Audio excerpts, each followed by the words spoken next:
Yo, hey, welcome guys. Hey, yo, hey, what's up guys? Welcome back to another video. I'm AP, and happy Black Friday 2025, and today we'll be reading chapter 6, Amelia the Businesswoman. So, luckily, here we go. Let's get started, shall we? In the fall of 1929, the stock market crashed. Many people lost a lot of money. Many also lost their jobs. It was the start of a Great Depression. Amelia worried about her parents who had split up again. Her mother was living with Amelia's sister and husband. Amelia helped out by giving her mother some money every month. Her father was ill, so Amelia bought the log cabin in Los Angeles, where he was living. Amelia felt a strong sense of duty to her parents. The Great Depression. It started on October 29th, 1929. That was the day lots of people lost a lot of money on the stock market. Since they had less money, people couldn't buy things. Businesses had to close. Millions of people lost their jobs. Soup kitchens were set up to feed people. The hungry waited for hours in long lines, hoping to get a little free food. The Great Depression dragged on for years. Mother Nature made things even worse. There was a little rain in the Great Plains during the 1930s. Farmland turned to dust. More families became homeless. Under President Franklin Roosevelt, the government formed a plan to make things better. It was called the New Deal. Jobs were created. People began to make money again. By the end of the decade, the worst was over. But people who lived through the Great Depression would never forget the hard times. Eventually, their dad, Amelia had to keep earning money, but that was not easy during the Depression. She still gave speeches, but she had another job too. Amelia helped start an airline on the East Coast. It was called the New York, Philadelphia, and Washington Airway because it flew between those cities. Amelia's job was to convince people to fly on the airline.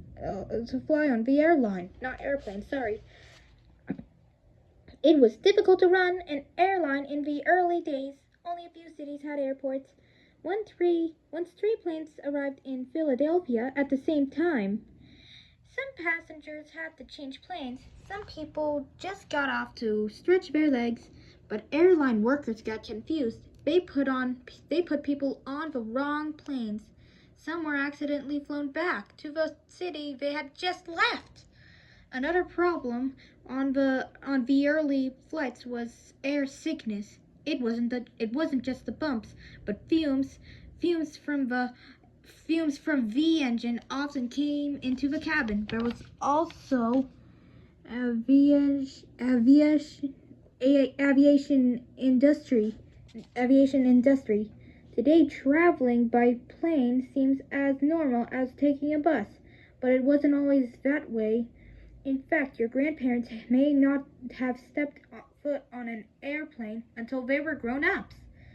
At first, airplanes primarily delivered mail, not people. But the many small companies that carried mail sometimes allowed passengers to travel as well. Well, that was good.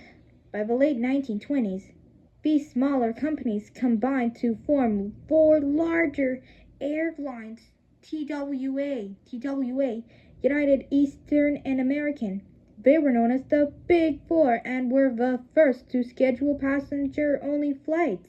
In 1923, the first non-stop flight to travel across the country carried passengers from New York to San Diego. It would be another 30 years before a passenger jet traveled non-stop between New York and London. By mid-century, the airline industry in the United States has truly taken off. There also was no air conditioning. Some Sometimes more than half of the passengers on a plane threw up. Still more than 1,500 passengers flew on the tiny airline during the first 10 days. Amelia was happy to report that almost half the tickets had been sold to women. Besides working with the airline and taking care of her family, Amelia was still trying to set records. That was part of being Amelia Earhart, the celebrity. In the summer of 1930, Amelia set 3 new speed records. The fastest speed she recorded was 180 miles per hour. Today, the average passenger jet flies at around 500 to 700 miles per hour. Amelia was doing exactly what she had dreamed of doing. Amelia was doing exactly what she had dreamed of doing. It was an exciting time. But then, in September of 1930, Amelia received bad news. Her father had cancer. He would not live much longer. Amelia flew out to see him in California. She stayed with her father for 4 days. She took care of him and said her goodbyes. During her return trip to New York, she got word that her father had died. Oh dear, this is not so good after all. It was a very sad time for Amelia. She missed her father. She also was under a lot of pressure. She worked for an airline. She gave speeches all over the country. She raced her airplane and set records. She took care of her family. Amelia was tired. She needed help. Amelia turned to her longtime manager, George Putnam. George Putnam was divorced now and wanted to marry Amelia. Amelia had said no many times, but maybe marriage to George Putnam could be different. George was 10 years older than Amelia. He already had 2 grown children. George wouldn't expect Amelia to stay at home. In fact, he wanted to help her become even more famous. Amelia decided to take the risk. On February 7th, 1931, she and George Putnam were married. Both bride and groom were in agreement on one important issue. Amelia would definitely keep her career. Only 8 more chapters left. 4 more chapters left until the end, you guys. So let's get started. And although she didn't plan it, she even got to keep her name.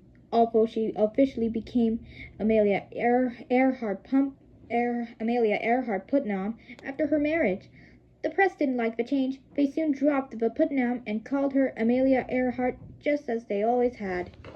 Chapter 7. Pushing the Limits. By 1931, there were many changes in the world of flying. Slow wood-framed airplanes had been replaced with faster all-metal models. The new planes had better instruments. Pilots could find their locations more easily and fly more safely. The newer planes were bigger and carried more passengers. Slowly, the public was won over to airplane travel. After all, it took 4 hours to go to Washington from New York by train. By plane, the trip was only 2.5 hours. In 1933, the first 3 flight attendants were hired by United Airlines. They were all nurses. They served meals and then took care of airsick passengers. There were also more than 450 licensed female pilots in the United States. With more competition, it was getting harder to keep the public's interest. Amelia needed to do something different. She and George came up with a few ideas. Amelia started flying something called an autogyro. It was almost like a helicopter. I sound like Rainbow Dash from My Little Pony Generations. I love Rainbow Dash from My Little Pony, Friendship is Magic, but we're not talking about her right now. We're talking about this. It was almost like a helicopter. Amelia became the first person to go across the country and back in an autogyro. sound like Miranda shortcake with strawberry shortcake and rarity pony from it. But we're talking about this, not that, okay? Okay. Many pilots thought it wasn't safe. Soon Amelia went back to a regular airplane. On January morning in 1932, Amelia was having breakfast with her husband. She put down the paper she was reading and asked, "Would you mind if I flew the Atlantic alone?" No! George didn't mind at all. He wanted Amelia to become the first woman to fly solo across the Atlantic. May 20th, 1932 was the 5th anniversary of the Lindbergh flight. George Putnam thought that would be the perfect date for Amelia to take off. The press would love the connection. Yeah, I did it. Amelia had new instruments, including 3 compasses, put in her plane. The weather over the Atlantic would be bad. She would depend on the new technology to help her find her way. Sound like plum pudding from Strawberry Shortcake's Berry Bitty Adventure. But we're talking about this, not that, okay? On the day of her flight, Amelia told her reporters she was sure of her success. But before she climbed into her airplane, she quietly turned to a friend. "Do you think I can make it?" she asked. Even Amelia had her doubts. Amelia took off from Harbor Grace Airport in Newfoundland, Canada. Newfoundland, Canada. Amelia didn't think the flight would be easy, and it wasn't. When she went too high, ice started to build on her wings. The ice made the plane heavy. It might crash, so she took the plane down low. But when she went too close to the water, her instruments didn't work. Without instruments, Amelia could get completely lost. The hours went by slowly. Amelia struggled to find just the right altitude. She sipped chicken soup. My favorite, chicken soup. Gasoline dripped down the back of her neck from the extra fuel tank. She struggled all night. Oh dear. It's not good. But when the sun came up, Amelia spotted land. She set her airplane down in a cow pasture, frightening all the cows. She was in Ireland. She had done it! Yeah. Good Lightning McQueen voice. I really love Lightning McQueen. But we're not talking about this right now. We're talking about that story about Amelia Earhart. So here we go. Amelia was the first woman to fly solo across the Atlantic Ocean. Congratulations poured in. Amelia was 34 years old. She was smart. She was brave. And she was a great-looking woman. The public loved her. When she returned to New York City, there was a parade down Broadway. Thousands of people lined the streets to cheer for Amelia. Yeah. The next day, Amelia flew to Washington, D.C., where President Herbert Hoover presented her with a medal. Herbert Hoover ran Amelia Earhart as well. But well, here we go. Amelia was as famous as movie stars of a day, but her fame did not change her. She was still charming and somewhat shy. Even so, she liked that her opinions were now heard and respected. Amelia became more active in politics. She joined the National Women's Party. I love that party, National Women's Party. Amelia thought women should be able to do the same things men did. For example, if a woman wanted to be a lawyer, then she should be able to do so. In a letter to the editor of a New York paper, Amelia stated her case. The right thing to earn a living belongs to all persons. Amelia took all that message to heart. Now she was so famous. She found many different ways to make money. Amelia was already known as one of the best-dressed women in America. This gave her husband an idea. George Putnam made some calls. Not long after, Macy's department store in New York made an announcement. A new line of women's clothing was going to be designed by Amelia Earhart. Amelia designed women's clothes for active living. Amelia believed that clothes should fit the way a woman lived. She liked fabrics that didn't wrinkle. I like fabric. I do. Same here. I love fabric that don't wrinkle as well. But well, here we go. She also liked clothes that were easy to wash and didn't need special care. Fashion designing took up a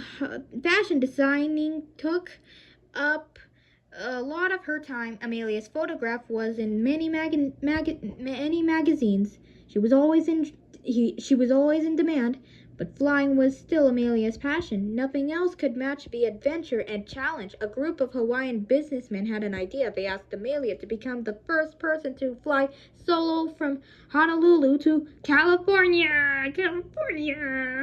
It would be a 2,500-mile non-stop trip over the Pacific Ocean. On January 11th, 1935, Amelia took off from Honolulu. 18 and a half hours later, she landed in Oakland, California. She did it! It was another one for the record books. Yeah. Amelia always said she flew for the sun. She flew for the fun of it. But some people said she took too many risks. But some other people said she took too many risks. Others didn't like George. He was constantly trying to make money from Amelia's name and fame. Although they rhyme, but we're talking about this, not that. So here we go. Amelia was beginning to feel trapped. It was getting harder to set new records. Each time she had to fly farther and longer.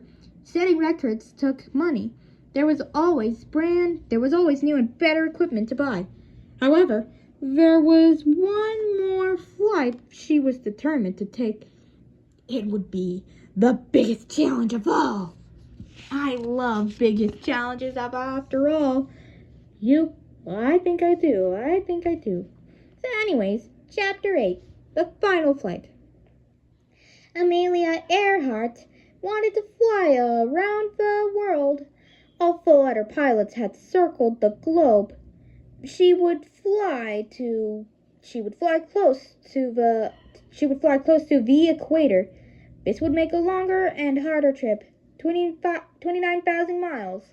A special plane was needed, a new Lockheed model called the Electra. The plane was large enough to carry 10 passengers, but Amelia had the seats removed. Extra fuel tanks were put in. This allowed the plane to fly up to 3,000 miles before stopping to refuel. The Electra had new radio equipment. Amelia would not the name of a girl called Electra, but even though so. So Amelia would be able to communicate by voice and code. It also had 2 engines that made it more complicated to fly. Amelia had to train with different pilots to learn how to fly it. It would take months to prepare for the trip. Amelia and George hired 2 navigators to fly with Amelia. They would help Amelia stay on course. The flight path would go from east to west. Amelia would take off from California and head toward Hawaii on March 17th, 1937, St. Patrick's Day. That's right. The Electra left Oakland, California. Amelia and her 2 navigators arrived in Honolulu about 16 hours later. The first leg of the trip was a success. But Amelia had an accident. As Amelia was taking off from the Honolulu, The plane lurched out of control. The landing gear collapsed. A wing was torn open. Luckily, no one was hurt. But the 100,000 plane was badly damaged. It had to be shipped back to Lockheed on the mainland. Almost 2 months went by before the plane was ready to fly again. Because of a delay, one of the navigators could not continue the flight.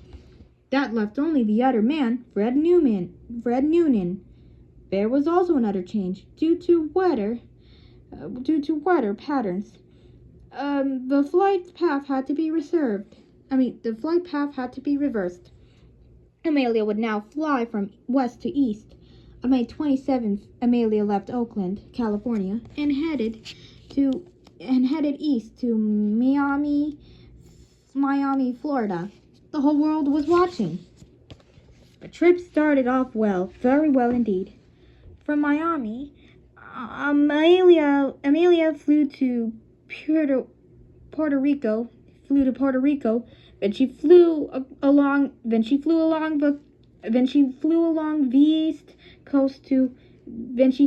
the east coast of South America to Venezuela. Then on top of Suriname and Brazil, whatever it is. The Electra was holding up well, very well. But there was not much room to move around. Amelia communicated with Fred Noonan by passing notes on a fishing pole. It was better than climbing over the extra fuel tanks.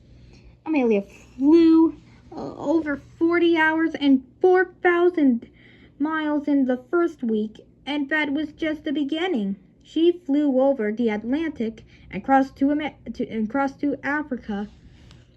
Like, there's North America, Oakland, Atlantic Ocean, Europe, Africa, Miami, Puerto Rico, Venezuela, Suriname, South America, Brazil, Ecuador, Asia, Pacific Ocean, Hawaii, Howland Island, New Guinea, like a guinea pig. I love guinea pigs. They're so cute and cuddly. Australia and Amelia's flight path of last trip. Within 3 weeks, she had flown 20,000 miles in 135 hours. Amelia was getting tired. She would be glad when the long hours of the flying were over. By July 1st, Amelia had reached New Guinea. From New Guinea, she'd go to Howland Island and then Honolulu, Hawaii. New Guinea, Australia, Howland Island, Hawaii, 3,000 miles, South America, and United States. The next and last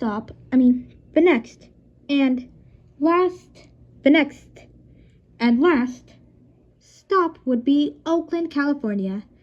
There were only 7,000 miles left on the 29,000 mile trip.